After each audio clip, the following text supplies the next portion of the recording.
Hey, Coach. Yeah, I want to ask you about Luke Has. Not a lot of freshmen have started right out of the gate here at Arkansas, and he's listed as a starter. Just curious on the camp that he's had and everything he's done to this point to earn that right. Well, ever since he came in here, he's worked his tail off. He loves football. His brother does too. I think had a lot to come from who raised him and coming from Bigsby High School. But he's a little older. He's strong. Can really run, and he's got wonderful hands. I mean, can catch everything. You guys have seen him in practice, can catch everything. But I think you have to, as a freshman, you have to bring in that kind of mentality, that work mentality and that physical play. Now he's going to be a much better player in 2 or 3 years than he is right now, but he's a fine player now because what keeps freshmen off the field is not knowing what they're doing or not physically able to do it or the development's not quite there as fast. But his has been ever since he's been here. And so really excited to see what he can bring to us, maybe an extra dimension that we possibly haven't in the past. I think we could also expect to see Jalen Braxton some, but my question was about just other freshmen that we might see. I know safeties and linebackers or tight ends are popular on special teams and stuff. Just who else might we expect to see? Yeah, true freshman wise, Brad Spence comes to mind at linebacker. Alex Sanford comes to mind if you're talking about special teams roles. Spence is going to be more than that, Trey. I think he'll play quality minutes at linebacker. Quincy Rhodes is a guy that's going to play. Ian Griffard is going to play. Quincy could work his way up. I mean, I think he's really a special talent. In the back end, you had already mentioned Alex Sanford. You'd already mentioned Jalen Braxton. I'm looking over there to see TJ Metcalf. TJ Metcalf at B1. Offensive line, probably not there. You talked about tight end, running back, probably not yet, even though we're really pleased with Isaiah. Quarterback, Malachi's done a really good job. And then wide receiver, you're going to see both of them, James and Dozier. They're in our top 6 wide receivers. You'll see both of them.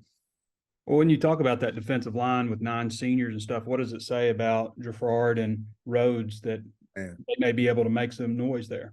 Well, we hit. They're both really good players, both great kids, know how to work. And the thing with Ian, I mean, he was a biscuit away from 400 this summer, and he never missed a rep, never missed anything. And that's hard to do now at that kind of size, and so that tells a little bit of his makeup. But you're 100% right, and Quincy Rhodes is just in my opinion, a special talent. Thanks, Coach. Bob. Hey Sam, how you doing? Bob.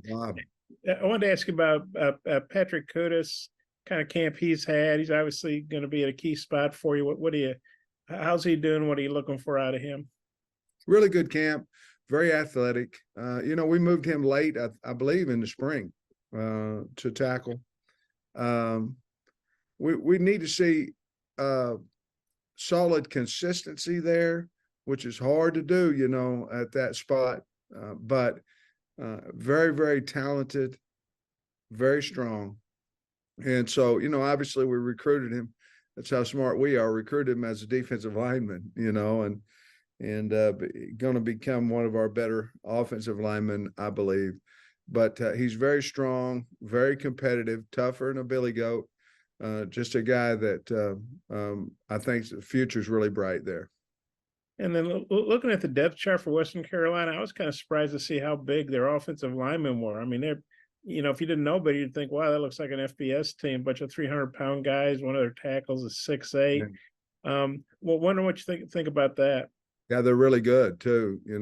I think they're probably, average about 305, 307 pounds across there. I listened to a little bit of what Coach Bell said about it. He's very, very excited about his line, and he thinks, I believe he said maybe 2 or 3 of those guys could have a chance to play on in the NFL.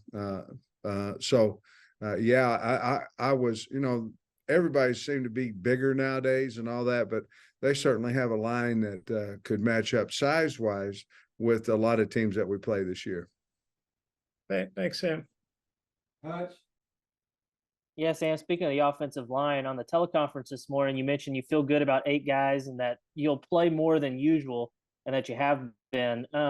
What does that look like? Do you have like a set rotation, like this guy's going to go in this series, or how do you go about that? Well, I think some of those comments come out of we've had some injuries, therefore part of it they've earned some of that. Part of it we owe them opportunities to play, because of some of the injuries. Now we wouldn't throw them out there just because somebody's been injured if we didn't think that we could win with them. Let's get that straight. But we have, with Wiggins, he's played left guard and center. With Chamblee, certainly, in my opinion, he's been one of the bigger bright spots of camp. And then you go with Tykees Crawford.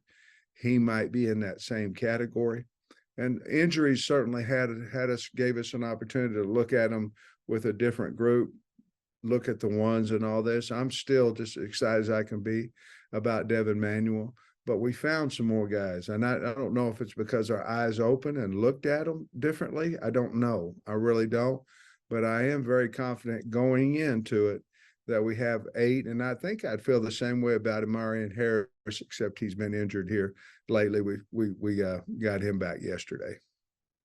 And if everybody is healthy, do you envision you playing multiple, like rotating guys in, as the season progresses? Like, is there a benefit to that, or do you want to find this is my 5 and they're going to play every rep as long as they're healthy? No, I would rather be the opposite, what you mentioned first, to be totally honest with you. There's obviously guys that, are just better than everybody else up there or have the separation. But if they don't have separation, I don't know how you figure out which one of them is the best if you don't get them in the game and let them have at it. And so I think we're that way, in all honesty, with at least 3 positions up there. And so we just got to go find out and see who the best guys are. And then eventually, maybe by mid-season, by, start SEC play, hopefully we could cut that down. And if nobody's separated, we'll continue to go ahead and play 7 or 8. Evan.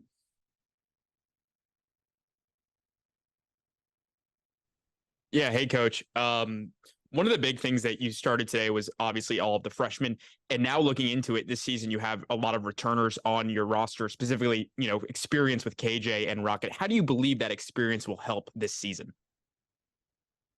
I think, to be honest with you, I think it's helped us since January simply because we had so many new guys. You had 38 new guys, and you have to have somebody inside your program that believes in you and believes in what you're doing and believes in how you're treating or respecting the team when those guys come in. Because if you don't, it could be a madhouse. It could be going everywhere. So, with KJ and Rocket and you could go on and on about the returner guys. They certainly had a great importance. They've gotten better. Now, whether that's strength-wise in the mind, they fit our system better, whatever it may be. They've gotten better. And, Jaden Johnson and Jaden Wilson, those 2 guys were guys that I thought were pretty good last year. And now I think they're really good. So they've obviously changed as well, what their mind's telling them. But to be honest with you, the core of our team was the guys that we had, as you mentioned, and we'll go rock with those guys, and then the new guys certainly going to help us. Got it. Yeah, Sam, we talked to Tank Booker last week. He said his transition here was pretty smooth. I'm wondering how you maybe saw him operate when he got here to make that transition smooth.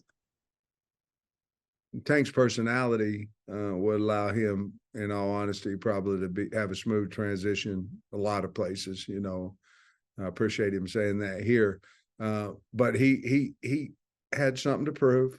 You know, going to the SEC. You know, that was something there, but he came in, didn't say a whole lot. People respect what you do, not necessarily what you say. In the beginning, once you do something, then they'll expect the words coming out of your mouth. And I thought he came in, went to work, and didn't say a whole lot. And then the kids started noticing him, and obviously we did as well. And then he's become a little more outspoken. He's not ever going to go up and, give the public address. You know, that's just not his personality. But I think he's going to do all his talking physically how he plays. You said Monday that Western Carolina likes to throw a lot of bubble passes at defense. I'm curious what the key is to maybe being able to defend that quick pass game effectively so early in the year. I don't know if it was part of our practices whenever. Yeah, I'm sure it was, but we started a lot of our practices this year with the bubble drill, and obviously we want to get better at it offensively, but we're going to have to defend it a lot. I think Western Carolina does as good a job as anybody will play throwing the bubble screens, the intermediate, shorter passes. And not to say they don't do the long, but the deep ball well. I'm just saying they do a great job with that bubble intermediate range. So we put it as an emphasis we're trying to start fast. So we're trying to do something physical at the beginning of practice as much as we can in a team-oriented thing. Now, the bubble necessarily wouldn't be, but fastball starts would. So we would try to do both those things because we're trying to do something right out of the gate to say that we want fastball starts. We want to start fast. But to answer your question, they are good at the bubble screen, and we've gotten a lot of good reps trying to defend it. Mason. Yeah, Coach, I was just wondering with Jashad Stewart, is it still the heel that's bothering him? Yes, and I don't know that he's going to be able to play Saturday, to be perfectly honest with you. But yes, it's just been nagging him for a while, and I would guess he's probably about 75 or 80%. And to be perfectly honest with you, it doesn't matter what the name of the team we played. I just don't think it would benefit him or us for him to play at this time on Saturday. And then all of your openers as the head coach at Arkansas have been in Fayetteville. I'm just curious if there's anything that you've, done differently to prepare with it being in Little Rock this week. We really haven't, except for the fact that all of we flip when we play on artificial turf, we flip practice fields. One day the offense will be on the grass and opposite, and then the next day they'll be all our good on good, all our kicking, all that has been on our practice turf. So we have done that, but other than that, we haven't really talked a lot about it. On my Friday talk to the team, I will talk about the history of War Memorial and the history of the team going to Little Rock, so the kids will know it's a big deal. And they need to know it's a big deal to me, and they need to know it's a huge deal to the state of Arkansas. Wrap us up, Otis. Coach, this morning on the teleconference, if I understood you right, you said you had some players that were out for the season. I knew about Bakke. Was there anyone else that you can say? Yeah, I'll tell you whatever you want to know, Otis. You're a good man. Well, I figure you may have already told us. I probably missed it. I'm looking up there. Quincy McAdoo, obviously. Right. Don't believe he'll quite. Terry Wells, he had the pec surgery at Bakke. That would be it as of right now, and that's it. Yeah, those were the three I knew about. I just making sure I and missed it. Okay, kind of playing off what Hutch asked you earlier about he talked about the offensive line, playing more players, but his threat, the transfer portal, or even the thread of the transfer portal, maybe more so, force coaches to maybe play a few more players than you would have otherwise, instead of just saying you're going redshirt? Well, I think I'd be lying if I didn't tell you it was always in the back of my mind. Yeah.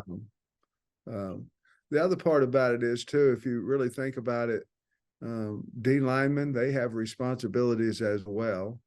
And we play 8, you know, they rotate basically on 4s. You know what I mean? I've always been a guy that wanted to play my best 5 and wanted to play them all the time. I don't know if that helps you in the future of development, whether you're talking about the portal or not. But to be perfectly honest with you, I'd be lying to you if I told you the answer to that was no, because I think there's a lot to nowadays with, you know, you don't get suspended a year, you know, in the portal. So yeah, I think that's always something to think about. In this case, I think it's just earned reps, to be perfectly honest with you.